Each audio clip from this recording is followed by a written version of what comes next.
Hi hello welcome to emotional traders. This is Vijay. ఈ video start చేసే ముందు నా జనరల్ స్టేట్మెంటు, ఎవరైతే మనీ అర్న్ చేయాలి అని స్టాక్ మార్కెట్లోకి వస్తారో వాళ్ళు ఎట్టి పరిస్థితుల్లో మనీ అర్న్ చేయలేరు. ఇన్ఫ్యాక్ట్ మనీ లూజ్ అవుతారు. స్టాక్ మార్కెట్లో సక్సెస్ కావాలంటే, స్టాక్ మార్కెట్లో మనీ అర్న్ చేయాలంటే మనం ఒక ఫ్రేమ్వర్క్ను డిజైన్ చేసుకోవాలి. ఒక ప్రాసెస్ ప్రకారము ఆ ఫ్రేమ్వర్క్ను ఫాలో అయితే అప్పుడు మాత్రమే స్టాక్ మార్కెట్లో సక్సెస్ వస్తుంది. ఈ ఫ్రేమ్వర్క్ అనేటువంటిది మన ట్రేడింగ్ స్టైల్కి తగినట్లుగా మనం డిజైన్ చేసుకోవాలి. నేను నా ట్రేడింగ్ స్టైల్కి తగినట్లుగా ఫ్రేమ్వర్క్ డిజైన్ చేసుకున్నాను. ఆ ఫ్రేమ్వర్క్స్ ప్రకారమే నేను ఈ వీక్ ట్రేడ్ చేశాను. సో ఈ వీక్ ట్రేడ్ డీటెయిల్స్ అనేటువంటిది మనం ఒకసారి చూద్దాం. ఓకే. సో ఈ వీక్ ట్రేడ్ విషయానికి వస్తే నేను ఫస్ట్ హిందుస్థాన్ యూనిలీవర్లో ట్రేడ్ చేశాను. సో ఈ హిందుస్థాన్ యూనిలీవర్లో ఎలా ట్రేడ్ చేశాను ఏంటి అనేది ఒకసారి చూద్దాము. ఇది Hindustan Unilever daily time frame candidates. Okay. ఇక్కడ ఏమైతే ఈ పోర్షన్ ఉందో, నేను ఇక్కడ నుంచి మార్కెట్ కింద పడింది కాబట్టి, సో ఫస్ట్ ఇది ఇంతకుముందు సపోర్ట్ లాగా ఉండేది. ఎప్పుడైతే ఇది బ్రేక్ అయి కిందికి వచ్చిందో ఈ సపోర్ట్ కాస్త నాకు రెసిస్టెన్స్ అయ్యింది. ఓకే. సో దీన్ని నేను రెసిస్టెన్స్ లాగా ఫీల్ అయ్యాను.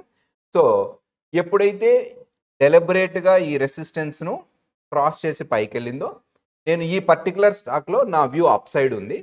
సో ఇమీడియట్గా నేను పైకి వెళ్తూనే ఏదైనా కానీ రెసిస్టెన్స్ను ఇమీడియట్గా బ్రేక్ చేస్తూనే ఇమీడియట్గా తీసుకోను.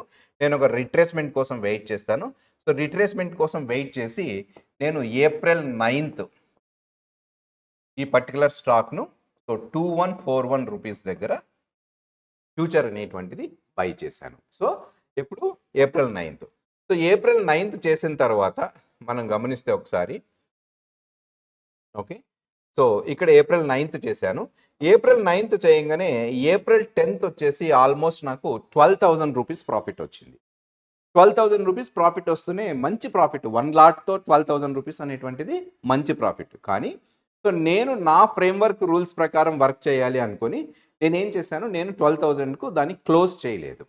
సో ఎప్పుడైతే నేను ఏప్రిల్ 10th క్లోజ్ చేయలేదో ఏప్రిల్ 13th వచ్చేదలకి నేను ఆల్మోస్ట్ -6,000 రూపీస్ కూడా చూశాను. అంటే +12,000 నుంచి -6,000 చూశాను. అయినా కూడా నేను పొజిషన్ అనేది ఎక్కడా క్లోజ్ చేయలేదు. మళ్ళీ నెక్స్ట్ రోజు ఏప్రిల్ 15th సో ఆల్మోస్ట్ అది మళ్ళీ +12,000కి వెళ్ళింది. So +12,000 -6,000 again +12,000. సో అక్కడ నుంచి మళ్ళీ -3,000కి వచ్చింది.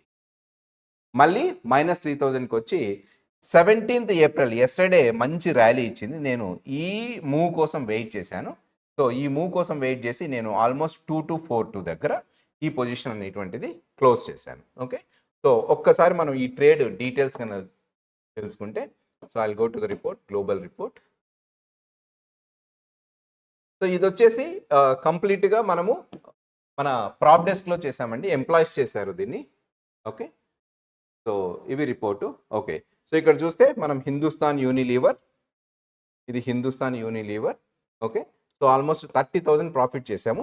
ఇది ఒక్కసారి మనము ట్రేడ్ డీటెయిల్ చూద్దాం. ఓకే. మనం ఏమైతే ఎక్స్ప్లెయిన్ చేసామో ట్రేడ్ డీటెయిల్ ఒక్కసారి చెక్ చేసుకుంటే, యా ఇక్కడ చూడండి. సో నేను చెప్పినట్లు ఏప్రిల్ 9th అనేటువంటిది ఈ పొజిషన్ తీసుకున్నాము. ఎంత మనం 300 క్వాంటిటీ 2141కి బై చేసాము. సో నిన్న ఏప్రిల్ 17th అనేటువంటిది దీన్ని క్లోజ్ చేసాము. ఎక్కడ క్లోజ్ చేసాము? 2241. సో నేను చెప్పినట్లు 100 రూపీస్ ఆల్మోస్ట్ ఇది చేసాము. సో కాబట్టి మనకు 30,000 రూపీస్ ప్రాఫిట్ అనేటువంటిది వచ్చింది.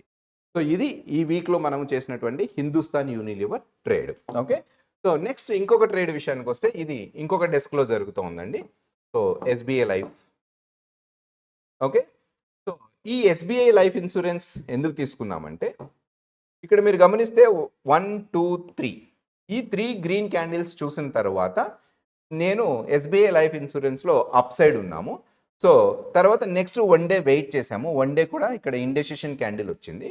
సో ఈ ఇండెసిషన్ క్యాండిల్ ఎప్పుడైతే ఇది బ్రేక్ చేసిందో నేను ఓకే మనం ఈ పర్టికులర్ స్టార్లో అప్ సైడ్ వెళ్ళొచ్చు అని చెప్పేసి, సో ఇక్కడ ఈ పర్టికులర్ అంటే నేను ఆల్మోస్ట్ 1916 రూపీస్ దగ్గర ఎస్బీఐ లైఫ్ ఇన్సూరెన్స్ అనేటువంటిది పొజిషన్ తీసుకున్నాను.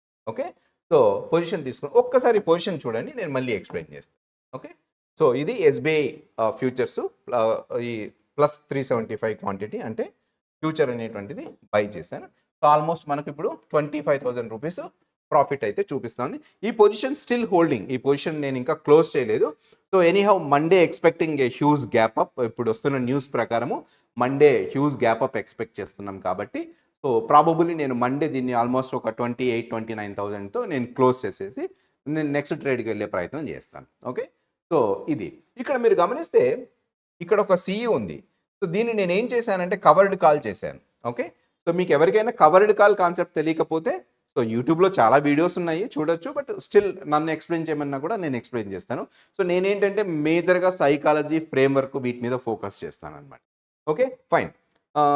సో ఇది ఎందుకు తీసుకున్నాను అంటే నేను ఒక్కసారి మళ్ళీ చార్ట్లోకి వెళ్తాను. చార్ట్లోకి వెళ్ళి ఎప్పుడైతే మీరు ఇక్కడ గమనించినట్లయితే ఈ పర్టికులర్ పాయింట్ ఆఫ్ వ్యూలో ఇక్కడ నాకు మంచి ప్రాఫిట్ కనిపించింది. సో ఈ ప్రాఫిట్ను నేను క్లోజ్ చేయకుండా ఏం చేశానంటే ఒక కవర్డ్ కాల్ చేశాను. సో కవర్డ్ కాల్ చేసేసి మళ్ళీ నేను ఆల్మోస్ట్ 1940 సిఈని 65 రూపీస్కి సెల్ చేశాను. ఓకే, సో దీని లాజిక్ డిఫరెంట్గా ఉంది. ఎందుకంటే అది ఒకవేళ కిందికి వస్తే నేను ఈ సిఈలో ప్రాఫిట్స్ బుక్ చేద్దాం అనేది నా ఆలోచన. బట్ మార్కెట్ పైకి వెళ్తూనే ఉంది కాబట్టి నేను మండే వచ్చేసి 30,000 నా ఫ్రేమ్వర్క్ ప్రకారం నాకు ఎనఫ్. సో నేను ఆ అమౌంట్ అనేటువంటిది క్లోజ్ చేస్తాను.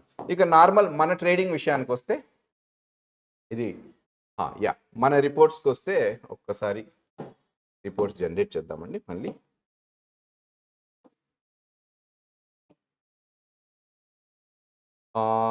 ఏప్రిల్ 13th నుంచి okay sorry tax PNL report April 13th ఎఫ్ఎండ్ఓలో ఒకసారి చెక్ చేసుకుంటే పెద్ద ప్రాఫిట్స్ ఏం లేవు. ఈ వీక్ ఆల్మోస్ట్ ఒక 10,000 రూపీస్ ప్రాఫిట్స్ అయితే బ్యాంక్ నిఫ్టీలో చేశాను. సో 512 రూపీస్ అనేటువంటిది మనకు ఛార్జెస్ పోయింది. కాకపోతే నేను ఏం చేశానంటే నేను యాక్చువల్గా ఫ్రైడే పొజిషన్స్ క్లోజ్ చేస్తుంటే ఇంకొక 5,000 వచ్చిండేది. కానీ నేను క్లోజ్ చేయలేదు, నేను క్యారీ ఫార్వర్డ్ చేస్తున్నా పొజిషన్స్ అనేటువంటిది. ఇంతకుముందు నా దగ్గర 57,000 సిఈ ఉన్నది. సో నిన్న ఈవినింగ్ హ్యూజ్ మూమెంట్ చూసి నేను ఏం చేశాను 57,000 సిఈని స్క్వైర్ ఆఫ్ చేసి 58,000కి వెళ్ళాను. సో అందుకని సో నాకు ఆల్మోస్ట్ నెక్స్ట్ వీక్ కూడా మళ్ళీ ఒక 5,000 రూపీస్ ప్రాఫిట్ చూపిస్తూ ఉంది. Okay, so Monday huge gap up అయినా నా దగ్గర 58,000 సిఈ ఉంది అంటే ఆల్మోస్ట్ నాకు 1,500 పాయింట్ రేంజ్ ఉంది కాబట్టి సో హ్యూజ్ గ్యాప్ అప్ అయినా నాకు వచ్చే పెద్ద నష్టం అయితే ఏం లేదు. సో దాని ప్రకారం అడ్జస్ట్మెంట్స్ ఎలా చేయాలనేటువంటిది మండే చూసుకుందాము. సో ఇవి ఈ వీక్ చేసినటువంటి కొన్ని ట్రేడ్ డీటెయిల్స్. చూసారు కదా, ఇవి ఈ week trade details. Okay, so నేను చెప్పేది ఏంటంటే మనము కంపల్సరీగా ఒక ఫ్రేమ్వర్క్ని డిజైన్ చేసుకుంటే మాత్రమే స్టాక్ మార్కెట్లో సక్సెస్ వస్తుంది. ఓకే, సో మీరు ఎవరైనా ఫ్రేమ్వర్క్ ఏదైనా మీ ట్రేడింగ్ స్టైల్ తగినట్లుగా డిజైన్ చేసుకోవాలన్నా లేదంటే నా దగ్గర నుంచి ఏదైనా ఇన్పుట్స్ తీసుకోవాలన్నా హైదరాబాద్ ఆఫీస్లో నన్ను వచ్చి ఫిజికల్గా మీట్ కావచ్చు. ఓకే, సో నేను హెల్ప్ చేస్తాను. సో నా నెంబర్ వచ్చేసి వాట్సాప్ చేయండి 8500200591. సో లేదు అనుకుంటే మీరు మామూలుగా ఆన్లైన్లో కూడా హెల్ప్ చేయమన్నా కూడా నేను హెల్ప్ చేస్తాను. సో ఇది ఈ వారం trading details. So next week మళ్ళీ నెక్స్ట్ ట్రేడ్ డీటెయిల్స్తో మనం ఒకసారి కలుసుకుందాం. సో నెక్స్ట్ వీక్ నుంచి ఫర్ షూర్ నేను కొంచెం ఎడ్యుకేషనల్ కంటెంట్తో కూడా మీ ముందరికి వస్తాను. So until then take care, bye bye.